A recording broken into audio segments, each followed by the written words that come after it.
آپ جن کے سوالات لے کے آئے نا یہ آپ کے دماغ بھی ہیں، یہ شیطان نے بعد میں بھی ڈالے، میں اس کا بھی جواب پہلے دوں گا. آپ اشارتاً بات کرتے ہیں اور میں سونگ کے میں نے اس کو کلک کر لیا. جیسے آپ کی میں نے بات کی تو اس کی ذمہ داری بنتی ہے اس چیز کی کہ وہ اپنی آواز کو بلند کرے. میں ساری باتوں کا جواب دینے لگا تھا، آپ کو پہلی بات تو نہیں مجھ سے پوچھ رہے نا. سر میں ایک چیز کرنا چاہتا تھا کہ آپ ایک جناب میرے بھائی میرے سونگنے کی اس بھی بہت ہے، میرے سونگنے کی اس بھی بہت ہے، میرے سونگنے کی اس بھی بہت ہے. اب آپ مرزے کی زبان سے ہی سن لیں کہ سونگنے کی حس زیادہ کس میں ہوتی ہے.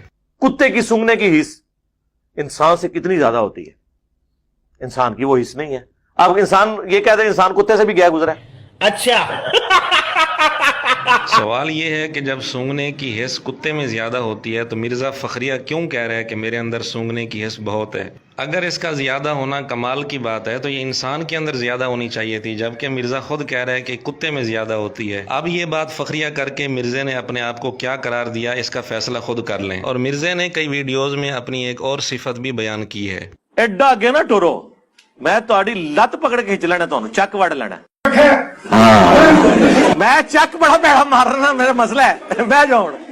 یہ فرق ہے سرکار، غلط جگہ ہاتھ پایا جائے، میں چک وڑ لینا. جی ناظرین، آپ خود بتائیں یہ صفت کس کی ہے؟